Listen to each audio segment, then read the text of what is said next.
Welcome to Andy Staples on 3. I am still in South Bend because it takes a while to recover from something like that. That was an incredible game between Ohio State and Notre Dame. Still cannot believe how it went down, how it ended. I think probably Marcus Freeman at Notre Dame feels the same way. We didn't get to this last night because we were too busy talking about Ryan Day and how mad he was at Lou Holtz. But let's talk about Marcus Freeman. Let's talk about that situation because it was a chance for his first signature win as Notre Dame's head coach. And they were right there on the doorstep, but they couldn't quite get it done. And at the very end, the last play, Chip Tranum plunges in from 1 yard out. As we now know, Notre Dame only had 10 guys on the field on that play. Our guy Tyler Horka from blueandgold.com asked Marcus Freeman about that after the game. Marcus, the film shows that on that last play, there were only 10 people on the field. Just curious what happened. Yeah, we were trying to get a fourth D lineman on the field, and I told him just stay off because we can't afford a penalty. I didn't have any timeouts, right? So we couldn't afford a penalty there. And yeah, it's on us. We've got to be better. Before that, when the game comes down to that last play like that, what's the message to the team in the huddle before they get out on the field? Freaking win the interval. That's all I said. There was really two plays. We called a timeout on third down, right? And so there's two plays really to be prepared for in that situation. And so, it went and threw it incomplete pass, had 3 seconds left, and we couldn't get a timeout, right? We were out of timeouts. You can't really, crowd's loud, you can't relay a message. And so, I told him we're probably going to run the same call twice, and that's what we end up doing. That's a frustrated Marcus Freeman right there. Tough situation to be in because you have no timeouts. You can send the guy onto the field, and if he's not across the line of scrimmage and where he needs to be when that ball is snapped, there's a penalty. It's a free play for Ohio State, and two, half the distance to the goal if it doesn't work for them. So it was pretty much a no-win situation at that point. Notre Dame's got to get that cleaned up. I think one of the things you saw at the end of that game was Ohio State handled the end-of-game scenario better than Notre Dame did from a coaching time management standpoint. And Kyle McCord at quarterback was just very poised in that situation. So that's something that Marcus Freeman, as a young head coach, will get better at. And he's going to have to get better because they don't have much time to lick their wounds. Notre Dame is heading to Durham, North Carolina to play Duke. The line on that game, very interesting. We're going to talk about that in a few minutes. We'll talk about all the interesting Week 5 lines, which are already out.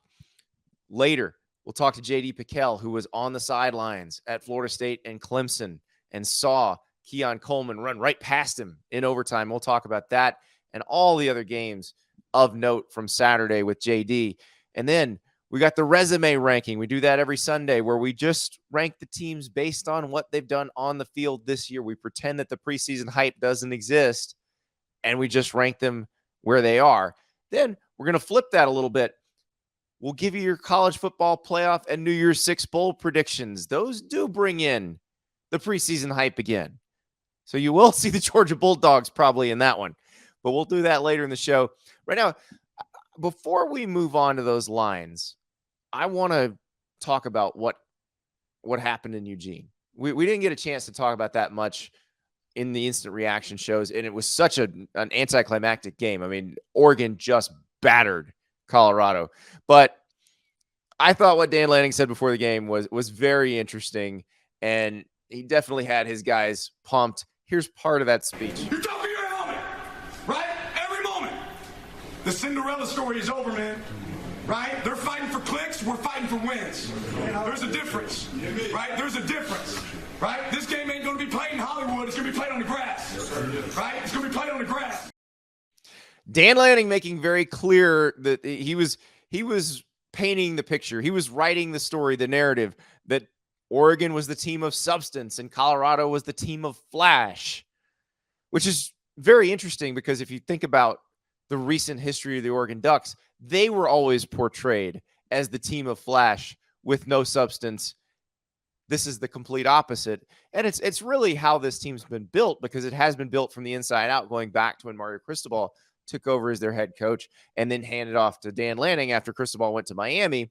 And Lanning, obviously, who came from Georgia, is trying to build in that same way. And what you saw was a very substantial team at Oregon. And that game could have been a lot worse than it was. But I think if you were watching the show last week, you knew Deion was expecting this. We showed you those clips. We showed you Deion talking about Dan Lanning last week, not saying it's personal, because he knew he couldn't kick that particular hornet's nest and have it turn out well. He knew what he was going into. And here's Deion after the game. And I'll point out that at the beginning of Deion's press conference, he said straight up butt kicking, no excuses. But he can't help but say this. I don't say stuff just to say it for a click, contrary to what somebody say. But I keep receipts. But I'm serious. I analyze and I understand what we're up against and what we have and what we need. One thing that I could say honestly and candidly, you better get me right now. This is the worst we're going to be. You better get me right now. Deion's not wrong about that. That is the worst they're going to be. They're going to be considerably better next year because people will have seen what they did in those first 3 games. Even if the rest of the season is very mediocre or even bad, that first 3 games, all that hype, all that attention is going to entice people in the transfer portal to consider Colorado and entice class of 2024 recruits who see immediate playing time in their future to look at Colorado instead of maybe a more traditional power where they may have to sit for a little while. Deion's right. They're going to get better. Now, are they going to be better enough this week when USC comes into Boulder? Probably not. I'm guessing USC can name its score offensively. Now, if you watch USC against Arizona State, you're thinking, Colorado may be able to score some points on these guys. I don't know if it's going to be enough to keep up, but it might be a more interesting game than the Oregon game was. But I still think USC will be heavily favored and probably will be able to go in there and win comfortably. But Deion's right. They're going to get better. We're probably not going to hear as much about them after this USC game. We'll hear some this week because you've got the reigning Heisman Trophy winner going in there.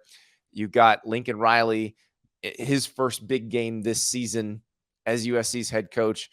We've got some questions about USC's defense after the Arizona State game. So they're going to play against Shedeur Sanders in that offense. How do they handle that?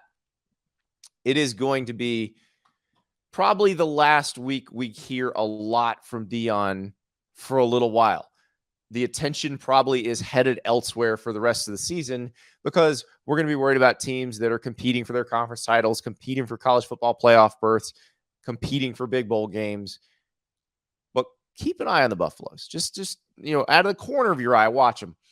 If they're bowl eligible this year, watch out for them next year in the Big 12. Just watch out because Deion is not wrong. This is the worst they're going to be, and I bet they're significantly better this time next year. We got to move from last week to this week. The lines are out.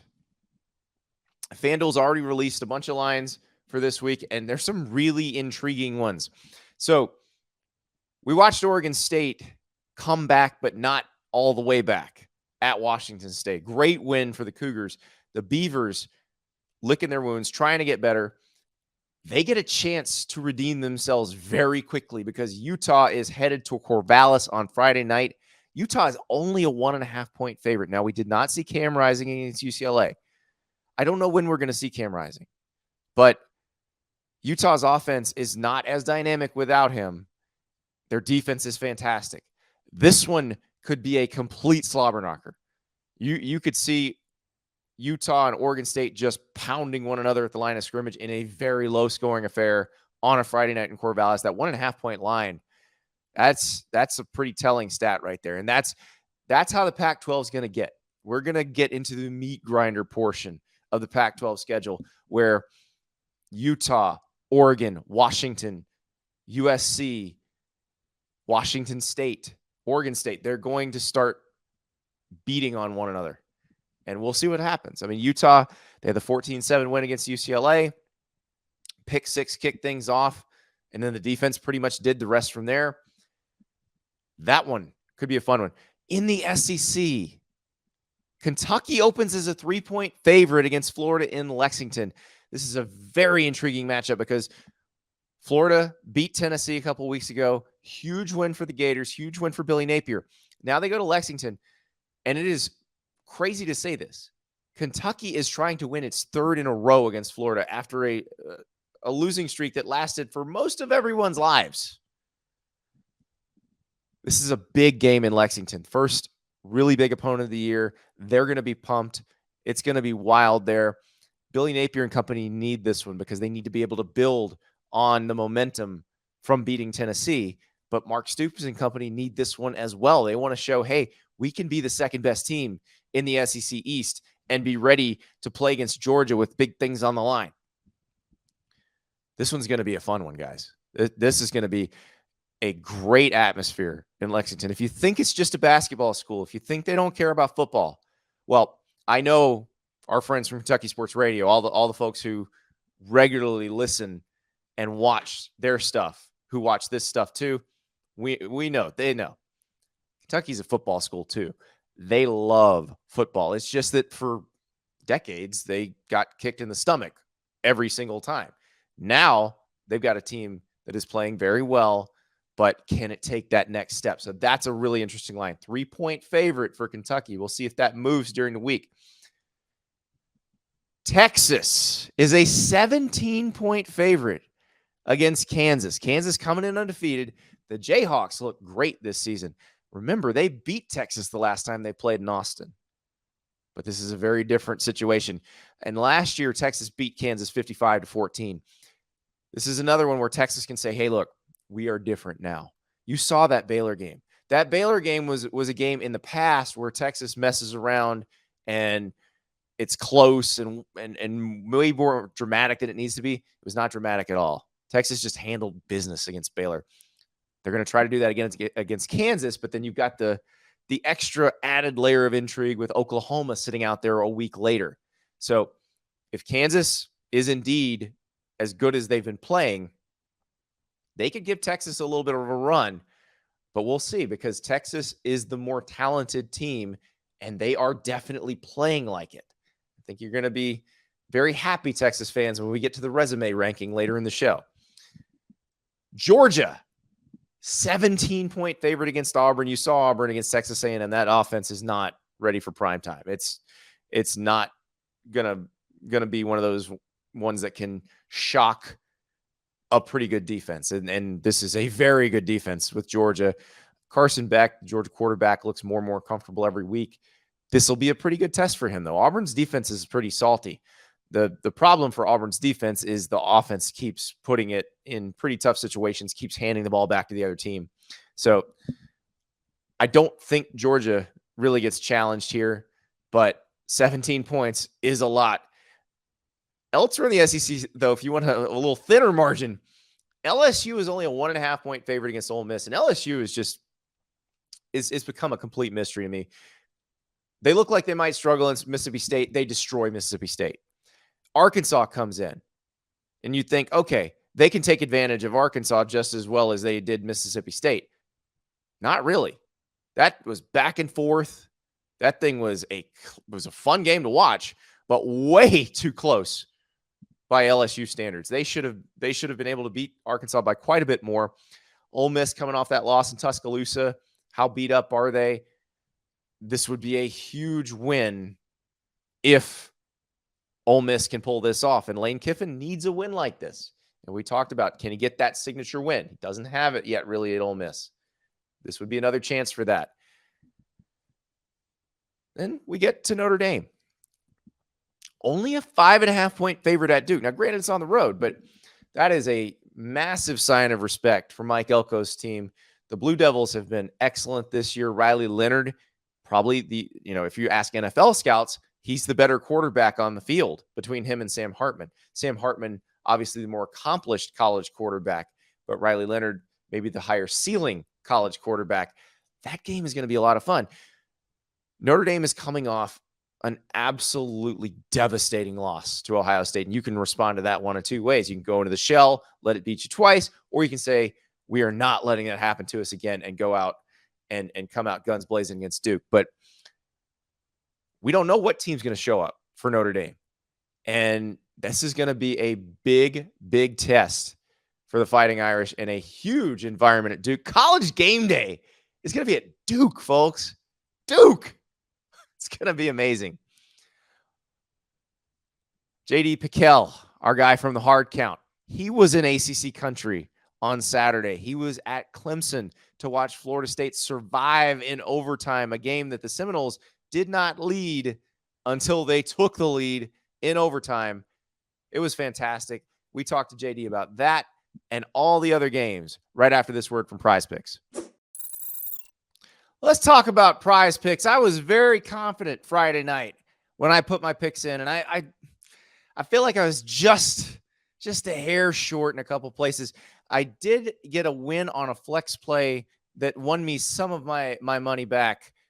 I did 5 quarterbacks. I chose 5 quarterbacks, all more than their projected total. And you know how I do it. I like to go more than. I don't like to root against people. I like to root for people. But I had Peyton Thorne, Jaden Daniels, DJ Uiagalelei, Spencer Rattler, and Caleb Williams. And I was very confident in Spencer Rattler against Mississippi State and Caleb Williams against Arizona State. Got them both. Jaden Daniels, I was confident again against Arkansas. Got that one too. The question was, would Peyton Thorne or DJU come through? And when the score started getting out of hand in the Washington State-Oregon State game, I thought, oh, I've certainly got this. I'm certainly going to get a 4 of 5 flex play. But unfortunately, DJU, even though Oregon State did come back in that game, made it very close, 38-35, he just didn't throw for as many yards as I thought he would. Peyton Thorne, that was a bit of a flyer there. That was me saying, well, Tyler Van Dyke threw for a lot against Texas A&M's defense. Perhaps it's the A&M defense and not the Miami offense. I don't think that's the case. I think Miami's offense might be pretty good, and Texas A&M's defense did shut down Auburn's offense, so I don't think it would have mattered at that point. But it was worth a shot.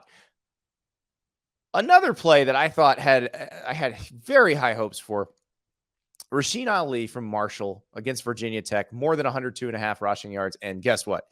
Not a problem. He had 165 rushing yards. He was outstanding in that game. Virginia Tech just not that great at stopping the run, and Ali having a great year for Marshall. I had Ray Davis for Kentucky, more than 97.5 yards. He had 78 yards on 17 carries and 2 touchdowns. That game started to get out of hand fairly early, and I thought, okay, they're not going to feed him the ball as much as I was hoping they were going to, and they didn't. And if he'd have broken a couple more tackles, I might have had that one. That was just a 2-square play, but I felt very confident in that one. I don't regret that one bit, because again, if that game's a little bit closer, if he breaks a couple more tackles, I'm going to win that one. So I am humbled, but I am ready for next week, because Prize Picks, their folks are going to be putting out a bunch of new squares for next week. There's going to be so much to play with. You got Oregon State again Friday night against Utah. That's going to be a fun one. And then the basketball schools coming in. Jalen, how we feel about Jalen Daniels against Texas, against that Texas defense. How we feel about Quinn Ewers against that Kansas defense. And then the quarterback matchup as Notre Dame heads to Durham to play Duke. You got Riley Leonard against Sam Hartman. There's a whole lot to play with. Prize Picks will have many options, many ways to play. And by the way, you don't have to just play college football. Any sport you want that is competing right now, you can play with Prize Picks. So you sign up for Prize Picks now, you download the app, use the referral code Andy. They will match your first deposit up to $100. So if you deposit $100, they'll match you $100. You deposit $50, they'll match you $50. The referral code on that is Andy, A-N-D-Y. So download that Prize Picks app, referral code Andy, make that first deposit, get matched, and get playing. We are joined now by JD Pickell, who is smarter than me, because as we all know, if you're going to go to a game that ends with a thrilling finish where you get to be on the sideline and soak it all in, it's best to do it when it starts at noon Eastern time, not when it starts in prime time. I had the night game. JD had the day game. So you were at Clemson, standing there as Keon Coleman crossed the goal line in overtime. What was that scene like? Well, first of all, I appreciate that's extremely high praise. Yeah, we actually knew without a shadow of a doubt it was going to be overtime. That's why we chose that game. Exactly. But no, I mean, it was unbelievable. I mean, to look at the box score too and see that Florida State ran for 22 yards. Like, Andy, if you told me going into that game they were going to rush for 22 yards, I'd say, well, how much did they lose by? So, I mean, Keon Coleman being a portal addition against a team that pretty much religiously doesn't use the portal. Like, it was so poetic in every sense.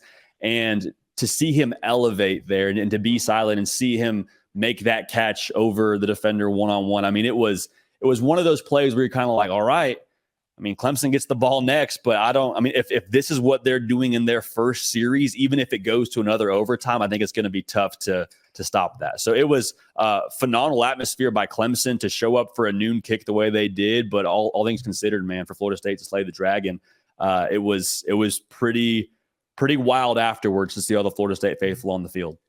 I realize it's not appropriate YouTuber / podcaster / sports talker to come away impressed with both teams, but I was. Like, I thought Clemson was kind of done after the Duke game. I didn't know that they'd be able to hang with a team like Florida State. They certainly did. I don't feel like they're dead at this point. Florida State, however, they could have folded at any point. I thought when Jordan Travis scored that touchdown right before halftime, that's when I was like, okay, Florida State's definitely winning this game, but Clemson punched right back. So I don't know. I mean, did you get the sense that Clemson is better than we thought after that Duke game? Yeah, 100%. And that was kind of the funny thing doing the post-game reaction, because going into it, you're like, okay, if Clemson loses this football game, like, that's nail in the coffin. Dabo's got to figure something else out. Like, there's a death to the way that Clemson's done things. And you left that game like, hey, man, if Buddy from Charleston, who was on the beach last week, ends up hitting that field goal, the pressure goes on Florida State to have to answer. And maybe, this game, we talk about it a little bit differently this morning. So I think the storyline is kind of still the same in the sense that Clemson now probably has to reevaluate in order to not get passed by other teams in the ACC, because that's kind of the way it feels, as Clemson's taken maybe a step to 2 steps back and Florida State's taken like 4 steps forward. But yeah, I mean, I think the way that we talk about Clemson going forward, they could still very much so be a team that rattles off 10 wins, and maybe we find a way to see this matchup yet again for the ACC title. I know some things kind of have to happen for Clemson to get there, but yeah, I don't think that we can just totally write off Clemson for the rest of the college football season as it pertains to what they could still get done. The team that we saw in Durham, North Carolina, definitely wasn't their best showing. I think they would tell you they shot themselves in the foot more times than they would like to have done in that game, but still a lot on this roster to make them competitive against most teams in the country. Well, and the thing about Clemson is I'm thinking not just this season, but going forward, if they tweak some things, if they do, they don't even have to fully embrace the transfer portal the way Florida State did. They just need to say these key positions where we're not as good as we should be, let's fill those with guys who want to come play with a bunch of future NFL players.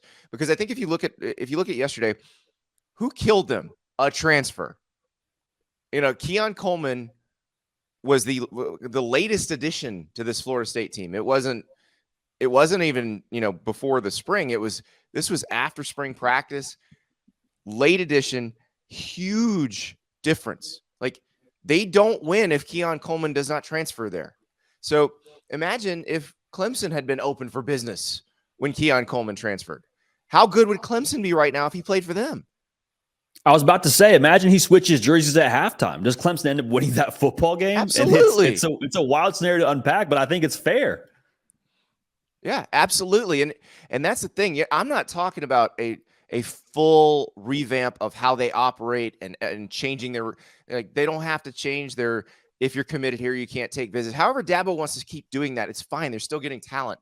But when you have open scholarships, if there's somebody out there who can help you, who can make a difference, because Clemson would immediately shoot to the top of guys' lists in the portal if Clemson had spots.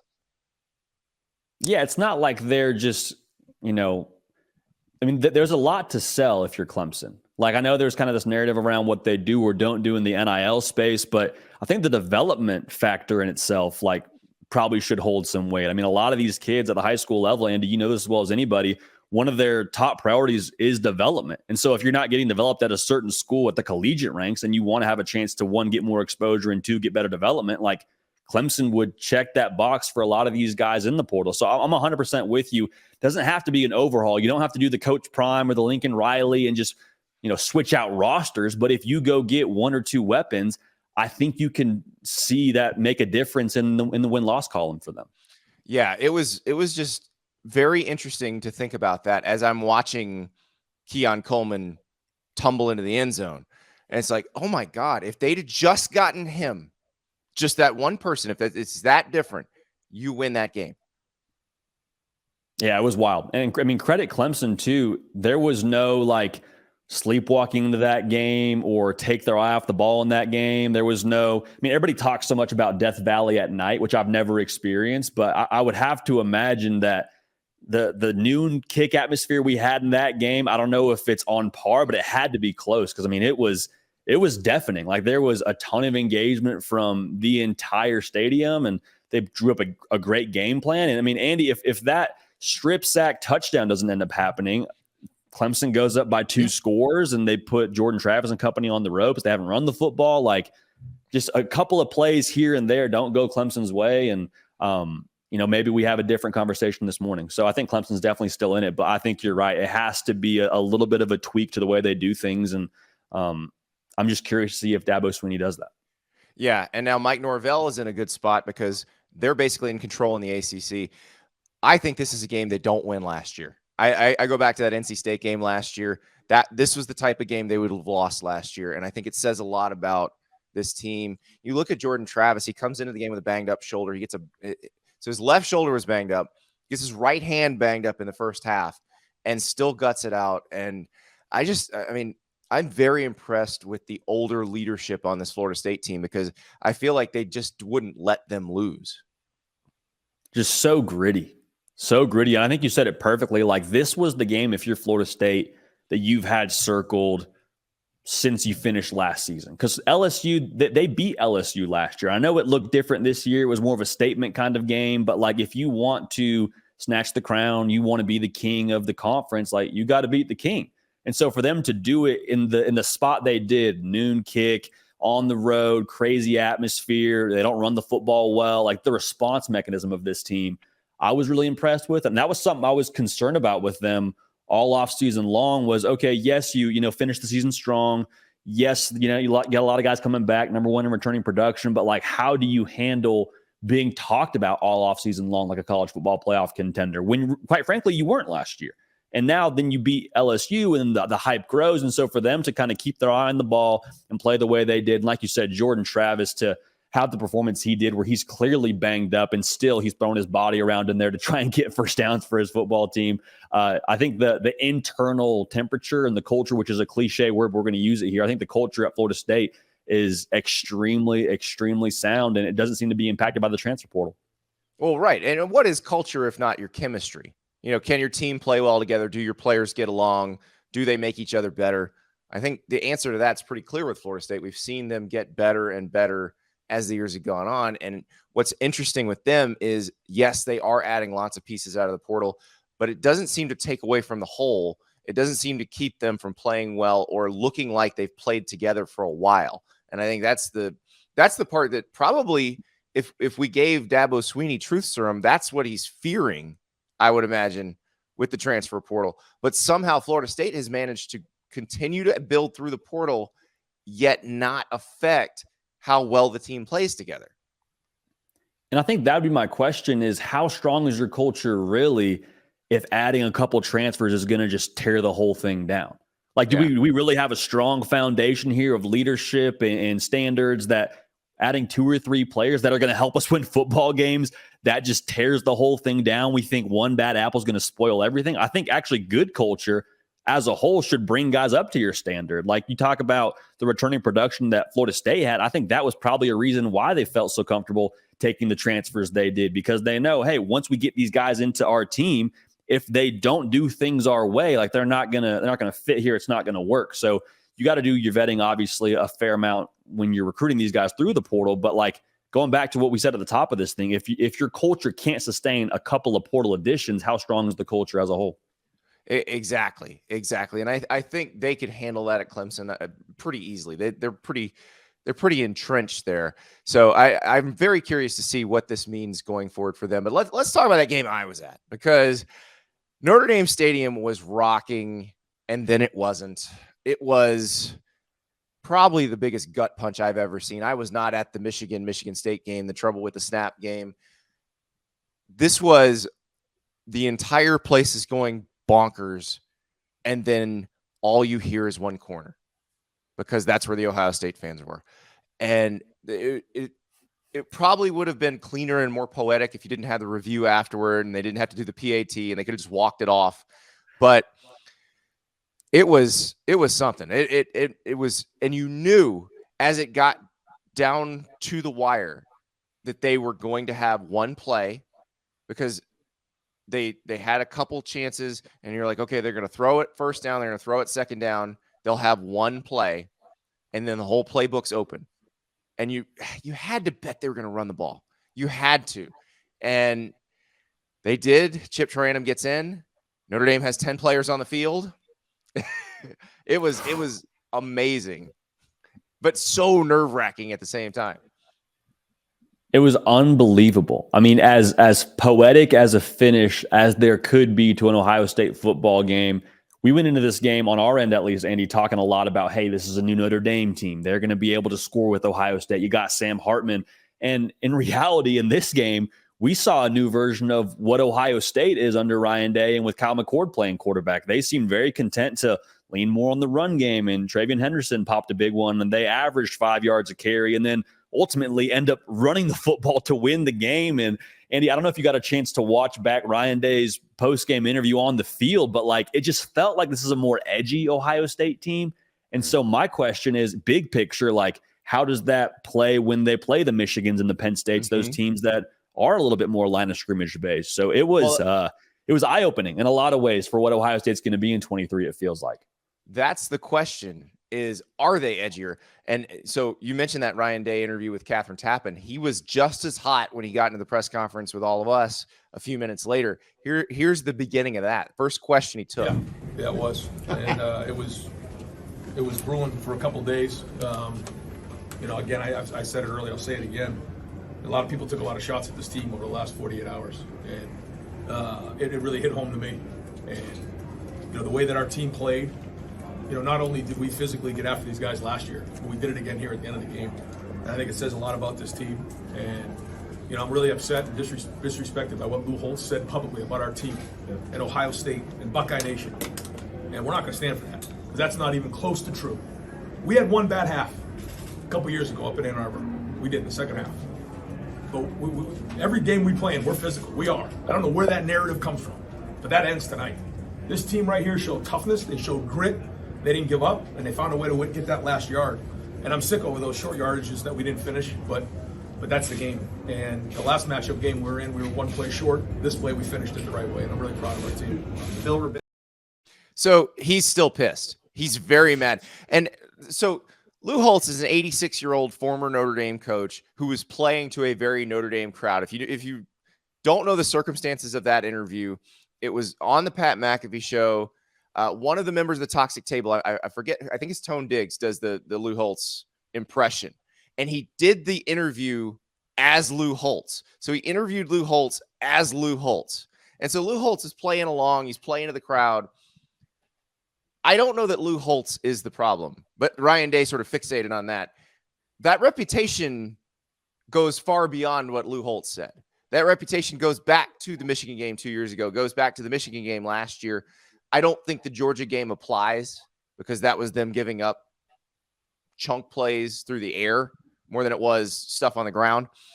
But that reputation exists, and Ryan Day clearly is bothered by it. And I like that he's pushing back on it, because he needs to do that for his team. But I will say, the way they gave up that last touchdown drive to Notre Dame looked an awful lot like Michigan 2 years ago and the second half of Michigan last year. Yeah, I mean, I think the biggest thing for me, Andy, coming away from that is like if you're in that locker room for Ohio State and your coach is out there just publicly defending you, I'm like, okay, we're in the foxhole with you, coach. Like I'm ready to run through a brick wall and do whatever if you're out there, talking that cash to Lou Holtz. And it's like it doesn't matter who it was. It's just the fact that he made a statement for everybody and made it so fired up. Like, and we haven't really seen that from Ryan Day. Like we've seen him kind of be reserved and sort of be a little bit more mild-mannered, and to see him just unhinge a little bit, like I personally loved it. I think that's kind of exactly what Ohio State needs from him going forward. But to your point, that reputation to a degree was earned, and I think it was probably perpetuated by the way they finished last year against Michigan. And some of that too was just honestly bad fits on the back end. I mean, that defensive line has good personnel on it, but the snapshots that live in our mind are the games against Michigan where they're busting off big touchdown runs in the shoe to send Ohio State, packing essentially. So overall, though, I loved it. If I'm a player for Ohio State, I'm like, all right, this is the temperature we're setting going forward. I'm with coach. And I think that's all that was. That's exactly what it is. This is managing his own locker room, his own players, because I wrote a column about it and the fans are like, this just proves they're soft. He's going after an 86-year-old coach. No. He is telling his players, I have your back. That's what he's doing. That's the whole point of this, because you're right. This is not what Ryan Day has done historically as a matter of policy. This is not how he operates. He's doing this to send a message to the team, not necessarily to anybody else. And if that's what we're going to get the rest of it, and maybe it works. I think if you look at last night, what happened with the last drive, that was a great call. They did get the yard they needed. Jet sweep on 4th and 1 earlier near the goal line. They didn't get it. And I guarantee you everybody in Ohio State's fan base was going, why didn't you run the play that you ran for Chip on that play? If you fully believe that we're tough enough to just push them out of the way, then do it. So I think that's the balance there. That's where it'll be interesting. When you're playing Penn State, when you're playing Michigan, do you do that? Is that what you go to? Do you try to just mash them out of the way? Because Ohio State theoretically should have the athletes to do that. But I think you'll find that Michigan and Penn State's defensive fronts are going to be better than Notre Dame's. So can you do that when you're playing them? And I'm concerned a little bit too is, do they have to do that? Like, because Kyle McCord, I understand it was like his first time, top 10 matchup. It's his second game really being thrown the keys to the offense as the owner, not just kind of driving the rental car with him and Devin Brown going back and forth. He's actually owning the Ferrari offense now. Are they able to kind of get back to what we've seen them be historically, where they're averaging 40 points a game? Because I do think for them to play the football games they want to play the meaningful football games they want to, where, Michigan, Ohio State at the end of the year is for ultimately the Big Ten title or a shot at the Big Ten title. And we kind of assume it'll be for the Big Ten title as it's been in the past. You got to be able to unlock those weapons. Like Marvin Harrison Jr. has to get his every game. Emeka Egbuka has to get his every game. So I'm great with us winning this way in this game. But with Kyle McCord now, it's like, okay, when we get to October, we get to early November, like, are we driving this thing down the highway at like 80 miles per hour, or are we still kind of cruising around here and we have to rely on the run game to get it done? I'm fine with both, but I think you'd rather be in, the first part of that where you're able to throw the ball around the yard and then run the football on top of that. One thing that I thought Ryan Day made a really good point about was the toughness of Marvin Harrison Jr., because that sprained ankle, he could have been done for the night. And if he had been done for the night, I don't know that 23-yard gain on 3rd and 19 to Egbuka happens, the one that got them down to the 1, because every time Harrison was on the field, he got an outsized level of attention from Notre Dame's defense. And so that they said maybe Egbuka's not open, because if Marvin's not on the field, they're doing that to Egbuka because he's the next most dangerous person.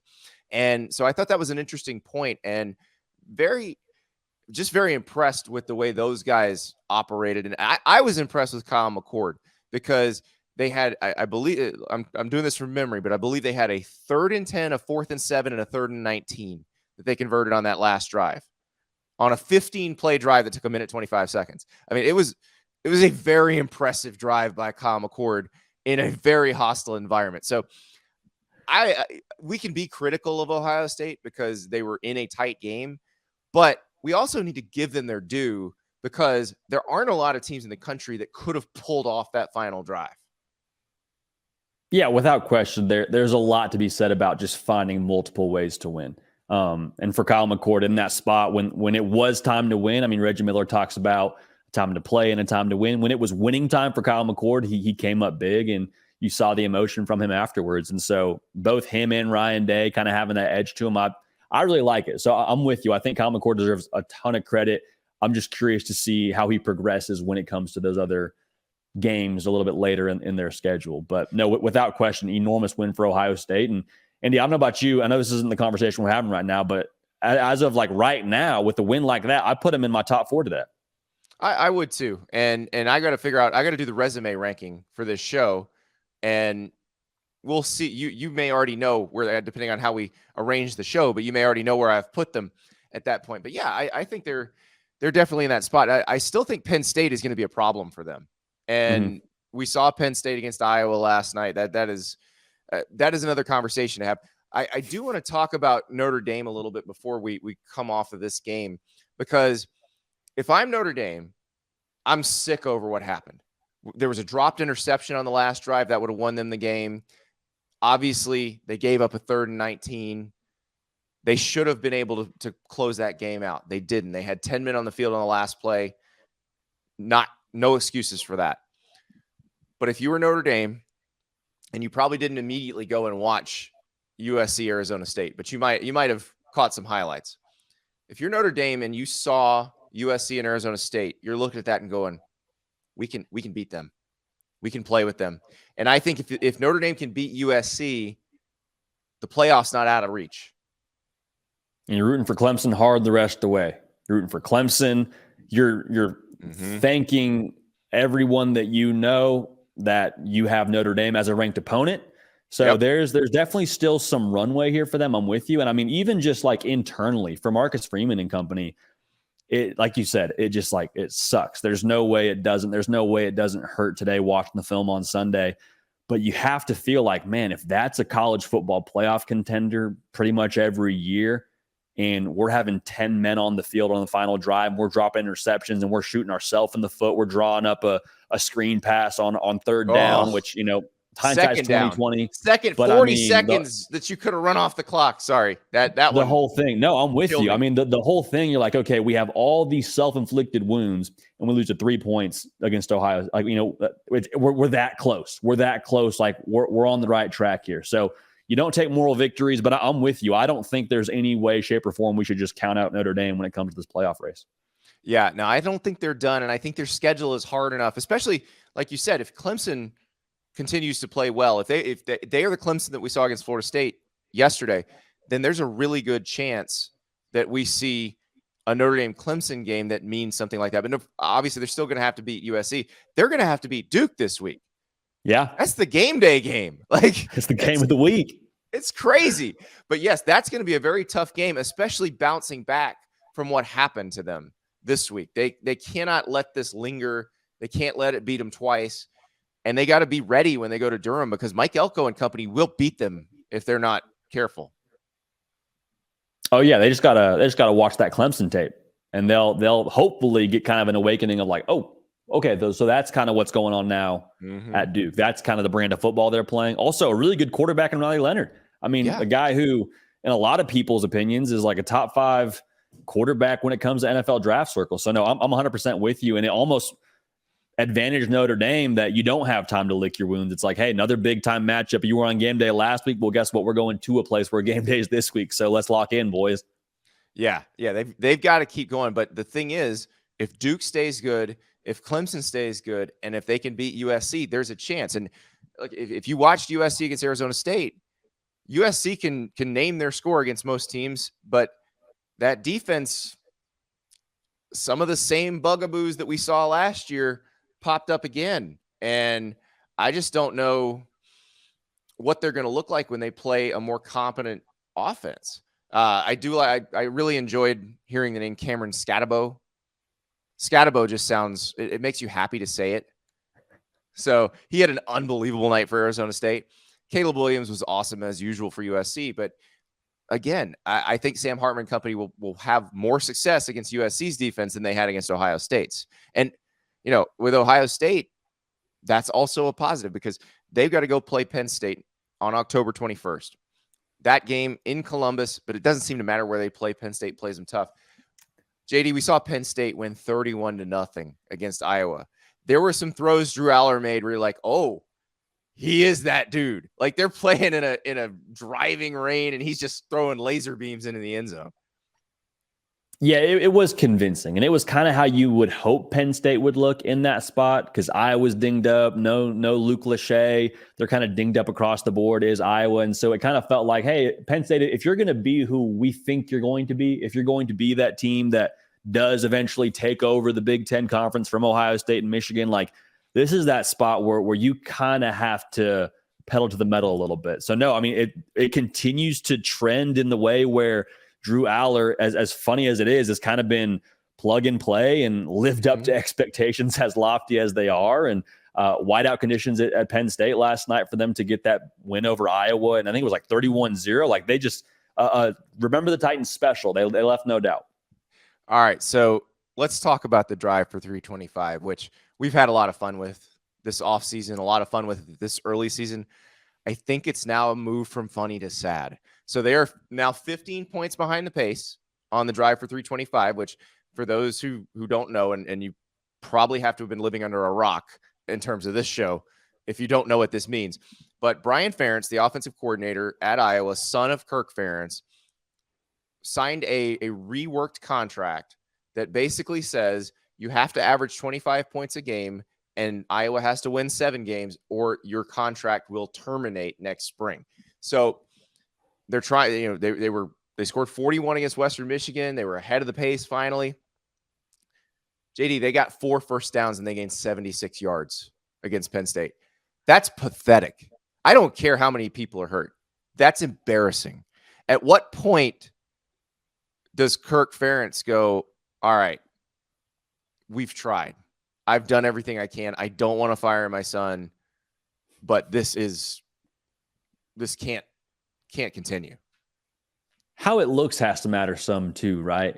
Like, hey, we get to 326, but we have a couple of showings against opponents that really matter, opponents that we need to like keep pace with, like a Penn State and like other members in the Big Ten. We get 4 first downs. Like we have to look competent against teams that we need to look competent against to a degree. So I'm curious what else is baked into that contract. If it's just hard and fast at 325, or if it's a thing where it's like, hey, we got to get double-digit first downs against some of these other opponents.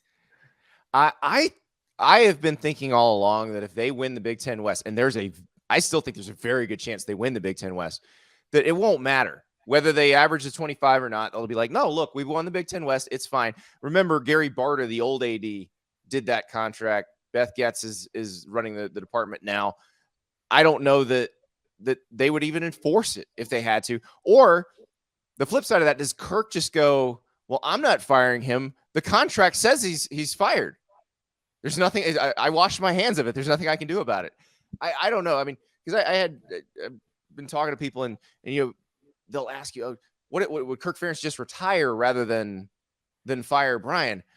I don't know. I know this can't go on indefinitely.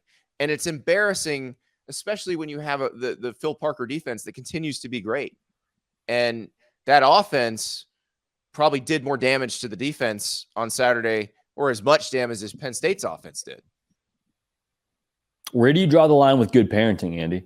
Like, wait, at what point is Thanksgiving dinner just going to be so awkward to where it's like, hey, son, I know that you're at like 270 right now. We really could use a nice little 40-point game this upcoming weekend to keep us on pace. So, like, at what point are you just like, hey, buddy, sit down. Let's have a conversation. This isn't good. Like, I mean, I don't have children, Andy, so I'd be curious to hear your thoughts there when it comes to just what the good overall parenting techniques are in this situation. I do think at some point you have to sit your kids down and give them realistic expectations for everything going forward.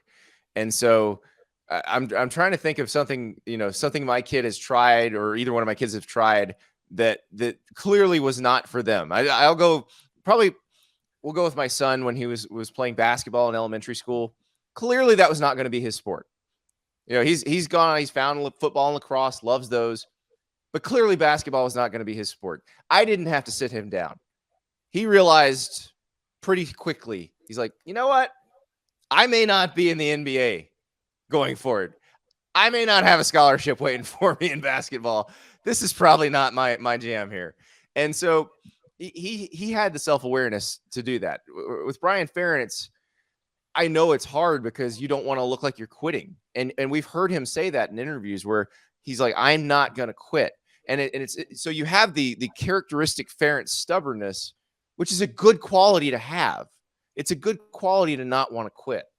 But it's also, at a certain point, somebody has to step in who's in charge and say, this can be better than it is. We're paying a lot for this. This is pitiful. At what point do you just make a call to a buddy and say, hey, can you hire my kid? Like, hey, it's not working out at my company. Can you get him an internship at your company kind of thing? You know what I mean? Like, at what point do you just say, hey, nobody had to get fired. We just made a move here. Brian Ferentz is a really good offensive line coach. He could go be a really good offensive line coach. Maybe. Yeah, let's make something like that happen. There has to be, a workaround here to where we don't have to have the awkward storyline of Kirk Ferentz fires son for not reaching 25 points a game. Like that storyline is just too sad. I can't bring myself to view that as reality or a real possibility at this point. Well, but here we are. My friend Scott Docterman at The Athletic, who's covered Iowa for a long, long time and does it really well, after the Western Michigan game, wrote a column saying this whole drive for 325 thing is a joke. It has made Iowa a punchline. And at the time, I was like, what are you talking about? It's made Iowa must-see TV. But this is why Scott is smarter than me, because he read the tea leaves and a week ahead of time wrote how I would be feeling now. And he's right. He's right. This is just sad now. I can't even get off drive for 325 jokes anymore. Now it's just, 4 first downs. 4. Can you imagine how he feels walking around Des Moines, Iowa? Like that just has to be like every coffee shop he goes to, every pizza he orders, there's got to be just like some unspoken tension that like, hey, we're going to score 25 this week. Well, now we're behind pace. We're going to score 35 this week. Like, hey, where are we? It just has to be just so uncomfortable. Everything he does, knowing clear as day what the expectation is for him before he gets fired. Like usually for us, Andy, thank goodness, like it happens behind closed doors. If we don't reach expectations, for him, it is out there for everyone to see, and kind of wild in itself. This is even a reality. We're talking about this as a headline, but it's crazy. Bad deal overall. I'm with you. Hamburg Inn, number 2 in Iowa City, one of America's great breakfast spots. They'll put gravy on anything if you ask for it.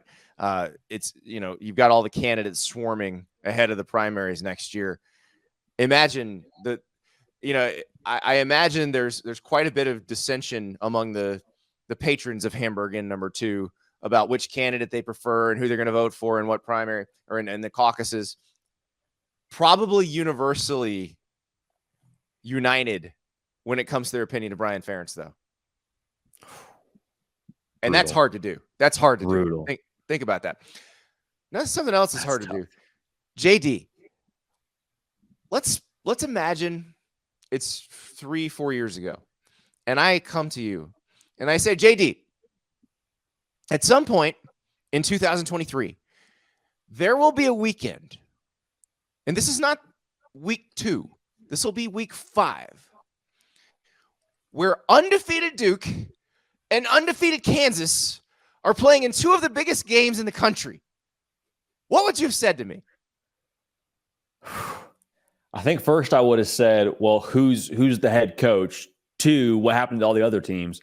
And 3, did we just take all our money from basketball and put it into football? Like there would be a fair amount of questions. Those would be probably some of the first. Also, how long has Daniel Jones been the OC? I guess Daniel Jones 4 years ago, he's probably still the quarterback at Duke. So I would ask you, how long was he able to extend his eligibility? What loophole did we find to where he can be the quarterback for like almost double-digit years at Duke?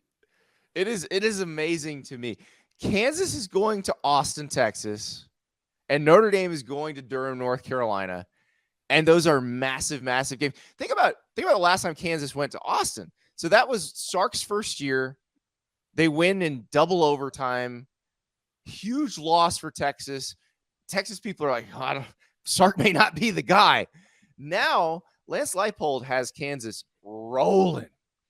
And I obviously, I'm probably going to pick Texas in this game. We'll see what the spread winds up being. But I am so impressed with the job that Lance Leipold has done, because it's not like they're not winning in any kind of formulaic way. They're just good.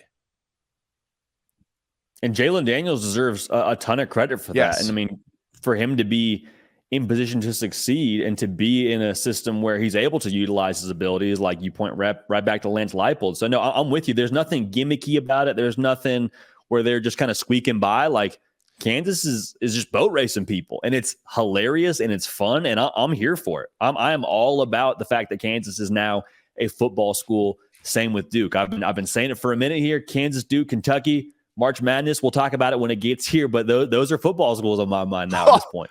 I'm glad you brought up that other basketball blue blood in Lexington, Kentucky, because they this week are going to attempt to win a third game in a row against the Florida Gators. That was a 31-game losing streak at one point. And now they're trying to win 3 in a row. You're right. The world has gone topsy-turvy, JD. The basketball schools are football schools. Cats and dogs are living together. It's what a time to be alive. JD Pickell, thank you so much. Appreciate it, Andy. Thanks so much, man. Always a good time talking to JD. When we return, the resume rankings. That's right. We rank the teams as if preseason hype never existed. What have they done on the field? What have you done for me lately? Rankings. We'll be right back. All right. It is time to rank based only on what we have seen so far on the field. We started this a couple weeks ago with an excellent mailbag question asking us to do a top 5. We expanded it to a top 10.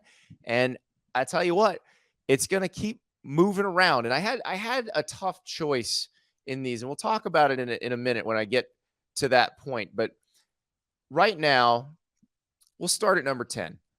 Number 10, the North Carolina Tar Heels. They're 4-0.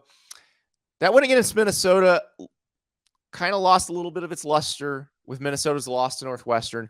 But North Carolina, 41-24 win at Pittsburgh, taking care of business. The Tar Heels, with the exception of an Appalachian State game, keep taking care of business. Drake May keeps making things look easy. So I'm happy to have them there for a little while. They're off this week. They got Syracuse after that, then the Miami game. Coincidentally, who's at number 9? The Miami Hurricanes. The Texas A&M win looks a little bit better because of what Texas A&M did to Auburn. That defense looked much improved, and that was what you're kind of wondering.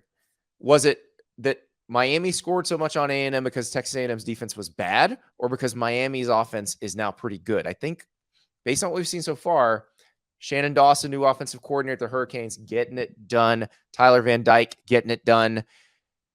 Miami cruised to a 41-7 win against Temple. Their big game, big test, will be North Carolina on October 14th. They got to play Georgia Tech before that. Georgia Tech, by the way, just beat Wake Forest. So the ACC getting very interesting, getting very deep. I don't know if we're going to go that far yet. But it definitely feels more competitive in the ACC this year than it has in the past. Number 8, Oregon. The Ducks sent a message. You heard Dan Lanning early in the show. The game wasn't played in Hollywood. He said it was played on the grass. It wasn't actually played on grass either. It was played on artificial turf. But the Ducks absolutely showed how good they can be. They got Stanford this week. That's a game they should win. And then open date, and then Washington. That Oregon-Washington game, I don't know if it's going to be the best game in the Pac-12 all year, because that league's loaded. But that's going to be a whole lot of fun, because Oregon's defense looks like it might be able to slow down Washington a little bit.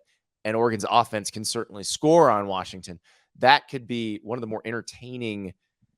I don't know if it's going to be a shootout. Does it reach shootout levels, or the defense is good enough to keep it from reaching shootout levels? We'll got to wait. But number 7, I've got Washington. They jumped on Cal, cruised to a 59-32 win. Especially Michigan State, they lost against Maryland. That win for Washington doesn't exactly look as good. But here's the thing about Washington. Every win has been dominant. They have just steamrolled everybody they've played. How you win also matters. And it's not about running up the score, style points, that sort of thing. Is, do you make things look easy? Do you have an offense that just scores points without fits and starts? And that's Washington's. Washington's offense just rolls right now. Michael Penix Jr. and those receivers, it doesn't look like anybody's capable of slowing them down. Number 6, Duke. You saw the way Clemson played against Florida State. Duke beat that team 28-7. Duke went and hammered UConn. They destroyed the Northwestern team that beat Minnesota. Like, this is a good team. And so here's my issue. I wasn't sure if I should keep Notre Dame in this top 10 because they were essentially 1 yard worse than Ohio State.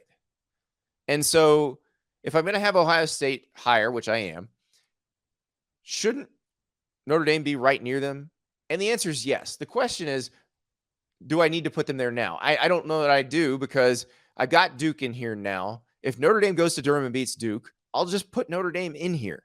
And I'll have probably a little better idea of where I should put them with that extra data point. So it's a tricky one, because I've always been of the belief that if a team's ranked higher than you and you lose that team, you shouldn't drop out of a ranking, or you shouldn't, plummet into nothingness, because you were supposed to lose to that team.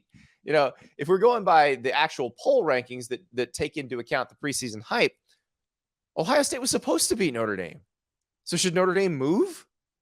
Probably not. There was 1 yard difference between these teams. But the good news is they'll play some more games and we'll have an idea of where to slot them.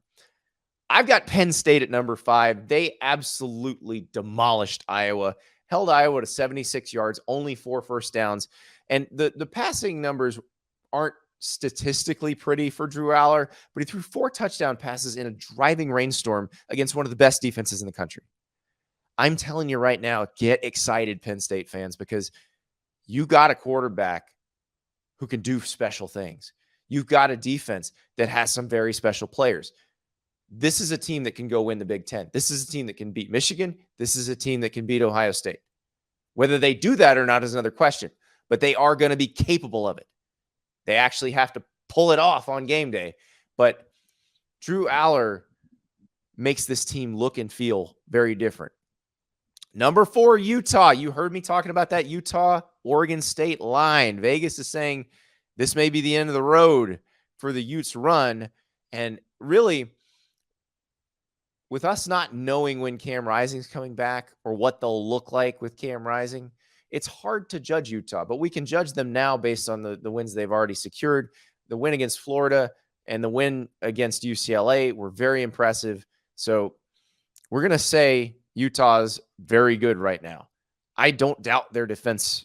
Their defense is great. I'm worried about their offense. Nate Johnson has filled in admirably. Bryson Barnes, when he's been asked to, has filled in admirably. But I want to see Cam Rising, and obviously he's coming off a torn ACL suffered in the Rose Bowl. So that's a long rehab, and they're not going to play him till he's ready, because you've seen the way Cam Rising plays. It's a style that is very damn the torpedoes. And so you got to be 100% if you're going to play that style. But I can't wait to see him, because I think that changes what Utah is. And Utah's already really good. Number 3, the Ohio State Buckeyes. They went to Notre Dame. They were up against the ropes. They had a minute 26 to go 65 yards, and they did it. That last drive was so impressive.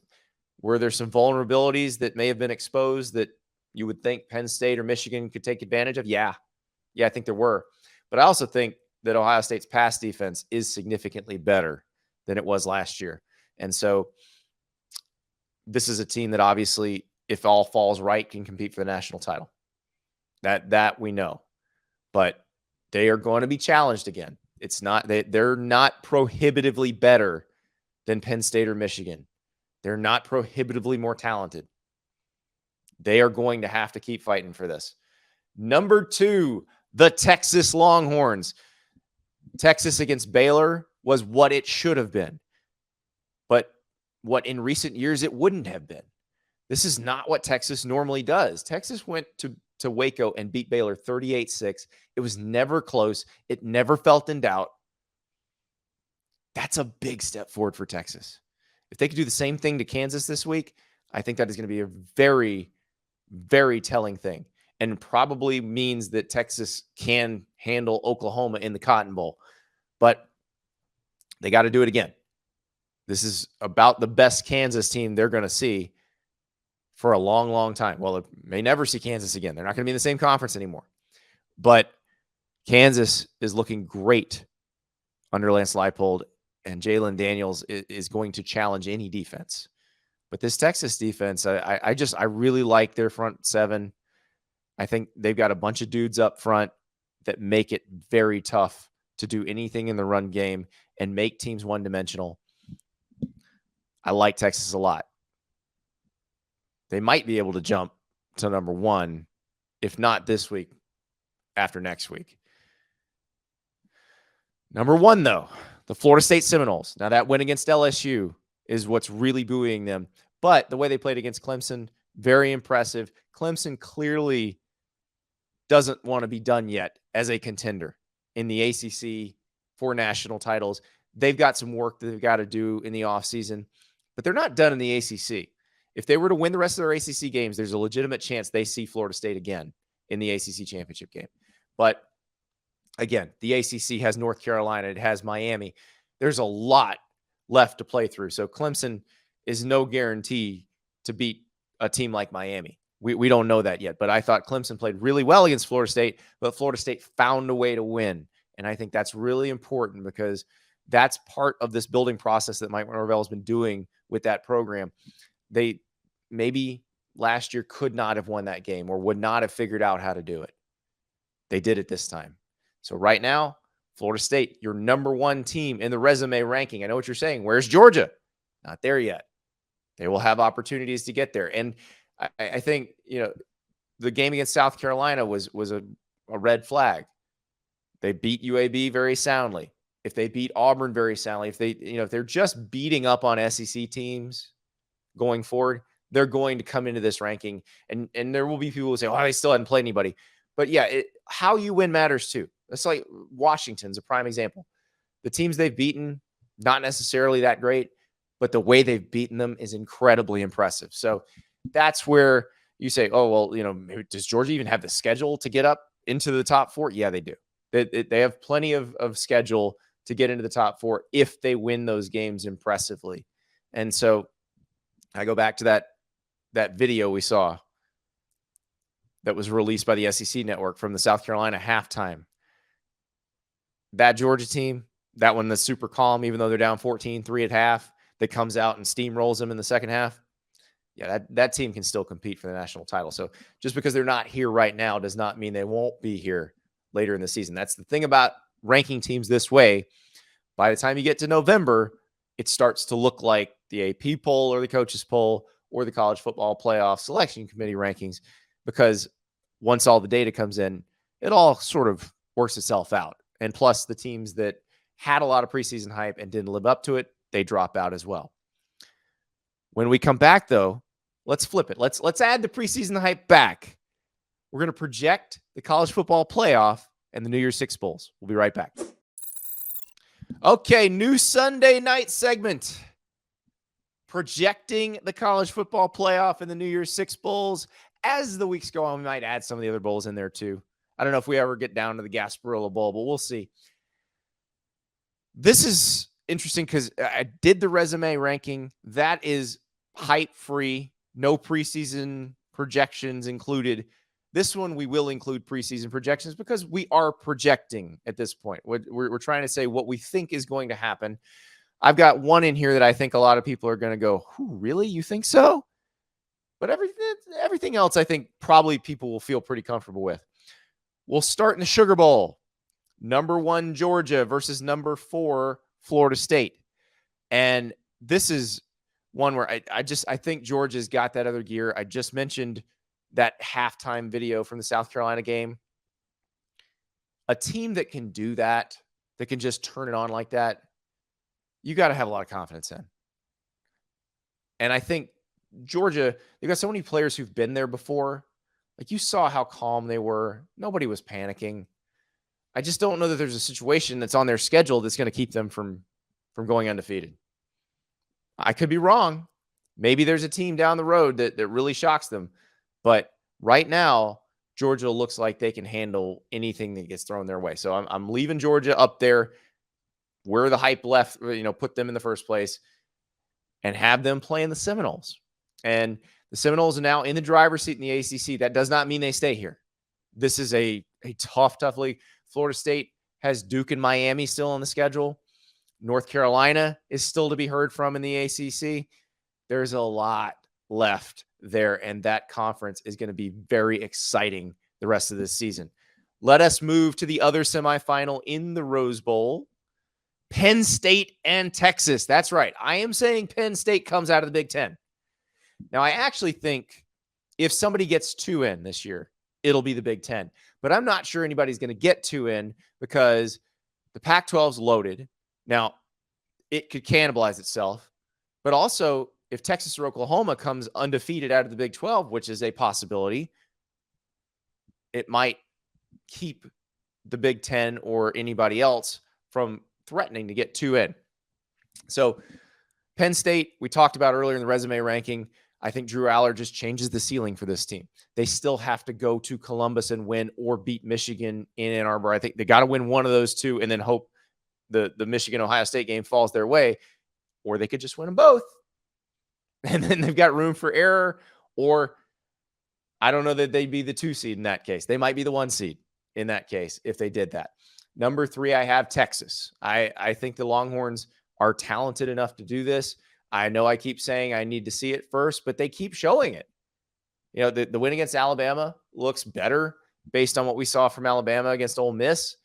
And the way Texas beat Baylor was what you want to see from Texas. What we keep saying, we need to see them dominate the teams they're supposed to dominate. They did that. So I'm putting them there. Orange Bowl, North Carolina and Michigan. Yeah, I don't really know how to handicap the Big Ten other than pick the team I think gets out of there. And I said that's Penn State. And then we'll see where the other ones fall. But the way the Orange Bowl selection works is they've got to pick an ACC team.